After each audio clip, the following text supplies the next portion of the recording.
Hello and welcome to our London History Podcast, where we share our love of London, its people, places and history in 20-minute espresso shot episodes, served with a dash of personality. I am Hazel Baker, London tour guide and CEO of London Guided Walks, providing private tours, treasure hunts and live online quizzes to Londoners and visitors alike. To accompany this podcast, we also have hundreds of London history-related blog posts for you to enjoy, all absolutely free. We've also launched the Daily London, providing you with daily inspiration of things to do in London for Londoners. You can listen on iTunes, Spotify, or even add it to your Alexa flash briefings. And you can check all of that out on our website, londonguidedwalks.co.uk/flash. Today we're going to be talking about the Walbrook stream in the City of London during Roman times, and to help me navigate this is City of London tour guide Ian McDiarmid. Hello.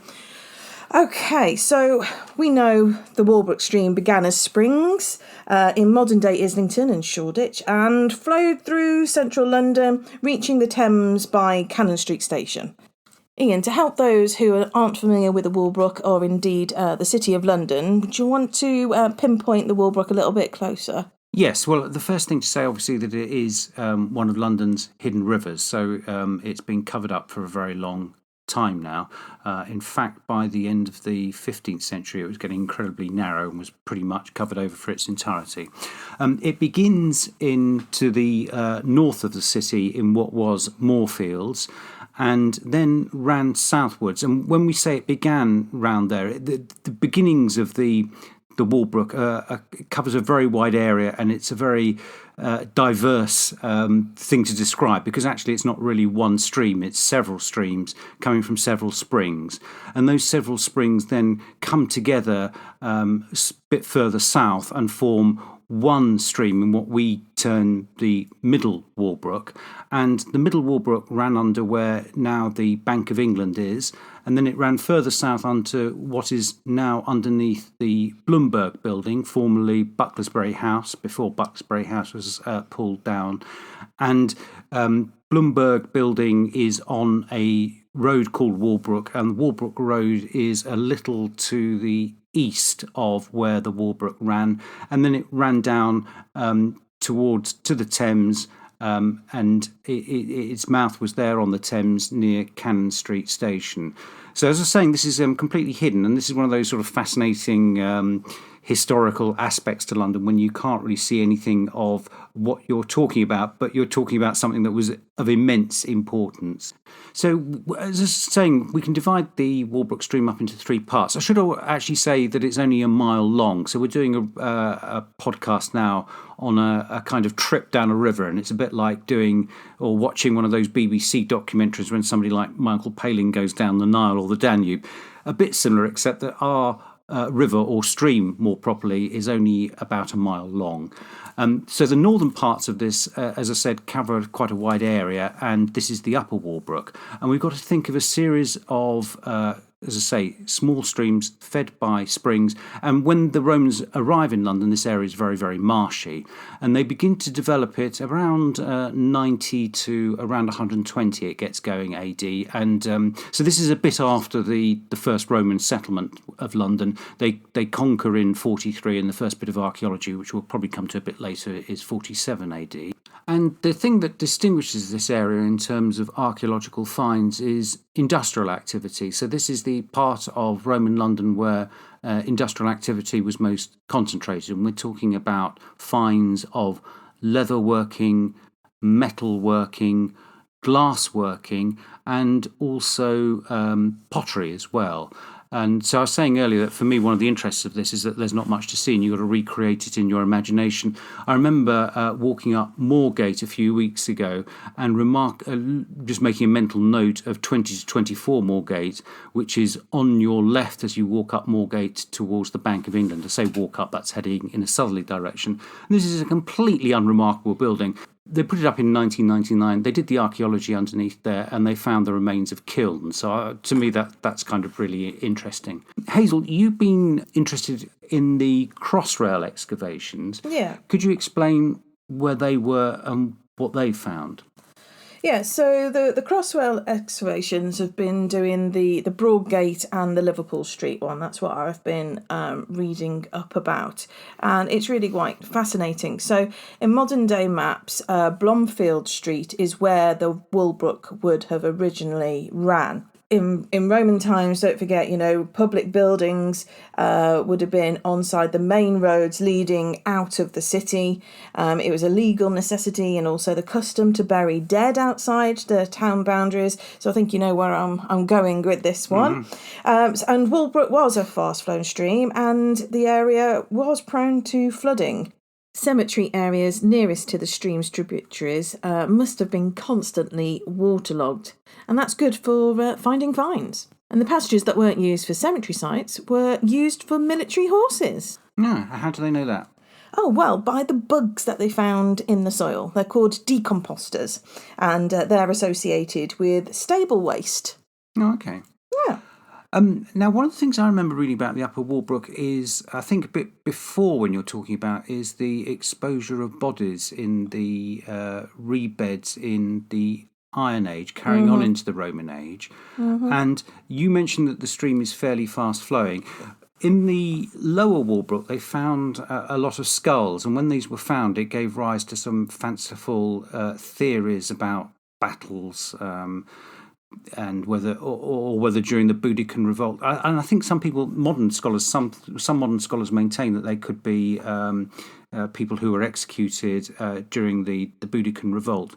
But the more likely explanation is, I think, of the skulls of bodies being exposed in the river, and the skulls perhaps being detached at the time of the bodies being laid down, and then being carried down by the water to the Lower Walbrook. Is there anything about that in the Crossrail, or is it later, and is it burial? People love to add these stories, and you see a head and you think, oh well, it's not attached to the body, so it must have been deliberately taken off, but there's no evidence for that at all. So the modern day view really is that these heads came off because of the flooding and moved down the river, as with lots of other items. Okay, and what about the cemeteries? Is there anything of particular note that they found there? Yeah, so they've found a number of things, including coins, some beautiful coins, including one from Trajan, and another one Hadrian. Another one also specifically representing the province of Britannia. Oh, okay. Well, that sounds good. Yeah. On a more gory note, if you like that kind of thing, they have found a horse's skeleton, partial skeleton, a male, 5 years old, and it's lying on its right side, and it's been part butchered. And they can tell that because of the knife marks in the front midshaft of the femur and also on a rib. But it also has evidence of canine gnawing. Oh, nice. So that was something that was just left there, was it? Yes, it looks like it was a deliberate deposit. Okay. And 5 years is pretty good going for any working horse. Oh, that's interesting, because I think you were telling me that in Victorian times horses didn't live very long, did they? No, they didn't. And then they ended up with glue afterwards. Mm-hmm. Let's move on. Yes. They also found a rare example of refined joinery from early Roman period. And these are 2 reused timber gates or barn doors. So going back to this whole pasture feeling of what the area was used yard. So they're thinking a farmyard or a workshop or some sort of ancillary building. And they reckon that this was done by a semi-skilled owner rather than a professional joiner, just by the way that it's done. But they're putting the date here at 110, 134 AD, and it's 2 metres wide. So quite sizable, so perfect for horses. And then also don't forget, at Draper's Gardens, they'd found 2 domestic-sized doors, and they were rather simple, but the most elaborate ones they've found over the years is on the Bloomberg site. And these are smaller sections, but they are 2 really elaborate panels. So you've got three examples of different types of joinery. The home DIYer to the professional joiner, all in these 3 examples. And what about the burials themselves? Yeah, well, of course, cemeteries usually flanked main roads, and Finsbury Circus Cemetery began in the late 1st century, and this is before the construction of the road that we know today. And it all continued for 200 years into the 3rd century. And they have found there, flanking some of Blomfield Road, they found examples of 125 human burials and also 10 cremations. And then at Liverpool Street, 5 burials and a partially articulated one. And also in the Charnel, 7 individuals, including 6 adults, 1 male, definitely 1 female, and 1 sub-adult.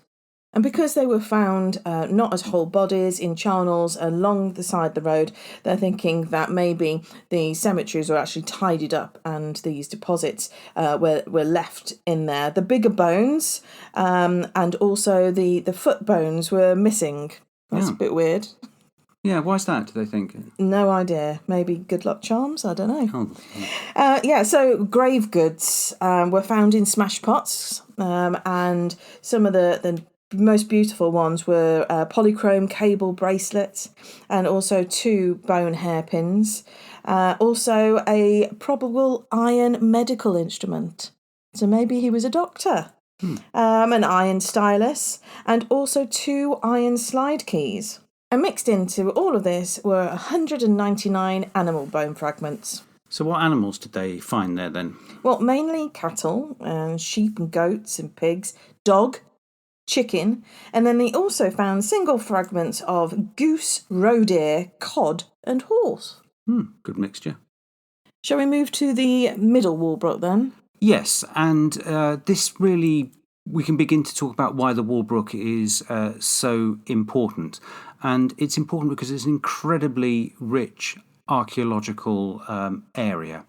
And the reason for this is the Walbrook itself and that process I was talking earlier about, the building up of banks. So on the middle of the Walbrook, they were constantly building up the banks, and they were gradually building up more solid areas where buildings could be erected. So you've got various levels of material being dumped, and this preserves archaeology very, very well because it's anaerobic. There's no oxygen in there. So you've got these various levels of building and you get lots of remains.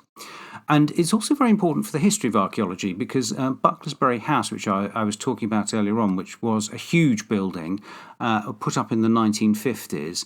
And when they did that, the excavation before it was both extremely important but very limited. So this is the time when Professor Grimes excavates the Temple of Mithras, and this created huge interest at the time, people queuing around the block to see it. And at the same time, the Guildhall Museum, as then was, now later on became part of the Museum of London, was able to carry out some what we would call rescue archaeology, some rapid trenches. But an awful lot of the archaeology just was disappeared under the constructors' machinery. And you can see film clips at the time of these huge bulldozers moving masses of earth. And the archaeology that went must have been, it's tragic to think of it. But the resultant outcry over that led to some of the beginnings of the restrictions on development in the city and the beginnings of the current regime whereby you have to undertake archaeological surveys and archaeological digs if you want to put a new building up. And the area was also very important because they had to... The Walbrook came, as we were saying, north-south, and it's to the western side of the city, but the city developed beyond it, so they had to put a bridge across. And the bridge went across roughly where number 1 Poultry is, so that's kind of opposite the Bank of England. So it was an enormous important part in terms of the traffic because that's where you got the main East Road. And this area was used for a mixture of residential building and industrial use. And there's several writing tablets found there, weren't there? Yes. So they the writing tablets are pieces of wood, and the ones that survive can be of two types. They can either be the background on which they put a layer of wax, which they'd inscribe, and sometimes the stylus marks have left writing that can be deciphered on, scratched into the wood, or they could have used them a bit like a postcard by writing directly onto them. And because of these anaerobic conditions, these tablets have survived in this area, and they haven't survived from elsewhere.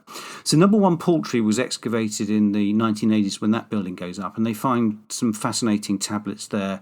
My favourite one relates to the sale of, I say favourite, I don't mean this in a trivial way, I'm favourite in the sense of finding it very interesting, relates to the sale of Fortunata, who's a slave woman, and she's bought for 600 denarii by Wegatius.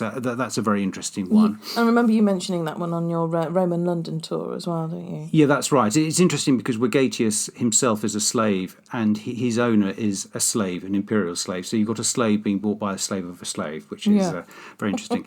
Anyway, so they're important. But then when they did the Bloomberg, I was saying that a lot of the archaeology was destroyed when they put up Bucklersbury House, but nevertheless, when they did Bloomberg, they obviously did thorough research, and it was still a very rich site. And they re-excavated the Mithraeum, which you can go and visit in the Bloomberg building. But also, when you go and visit the Mithraeum, on display there, they've got fantastic cabinets full of finds from everyday life in Roman London. So that's well worth seeing. And also on the Bloomberg site, they found loads of these wooden writing tablets. So there were more found on the Bloomberg site than we had in existence before the Bloomberg site was uncovered. And amongst these is one with a scratched marking, Mogontio Londinio, which is the first reference to London that we've got, and that means to Mogontius at London. It's the address for the letter. And the Bloomberg writing tablets tend to be commercial or legal agreements, and they include the first written document that we've got from Roman London, which dates to 56 AD, which is a financial transaction between two freedmen. Mm-hmm. And then if we move further down, finally, to the end of the river, the lower Walbrook, this is an area which hasn't really been excavated thoroughly because it's built on and the opportunities haven't arisen. But we're talking where Upper Thames Street is now. That's where the river was. And there was one archaeological dig done there in the 1950s by Grimes, who took a cross-section of that. And from that, we know that the mouth of this stream was about 6 metres wide. So very, very wide stream. And also we can tell that they put terraces on it so that it became a kind of rectangular shape, the mouth of the river, and that was very convenient for mooring up ships. So the area was of enormous commercial importance. So that gets this straight in my mind. So you've got the City of London with its new Roman wall surrounding it, and then they build an extension of that wall from Blackfriars to basically where the Tower of London is now and Tower Hill. And you've got the Walbrook right in the middle of that. So what happened with that? Well, it's a good question, and I'm not sure. Well, I'm going to guess, because I know what they did at the northern end, which is just to have a channel running underneath the wall. Is that what happened here?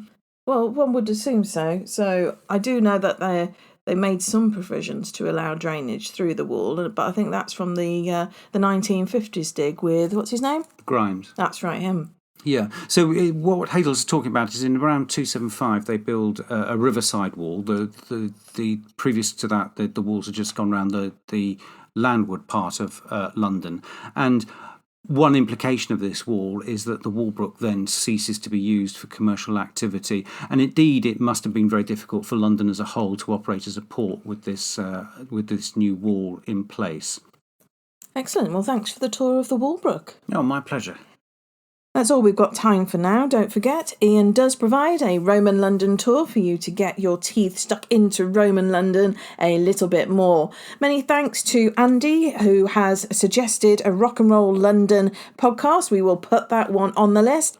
And thank you to all of our listeners for your continued support, including Anne in Romford. If you have time, then leave us a review, and don't forget to check out the Daily London, giving you daily inspiration for things to do in London.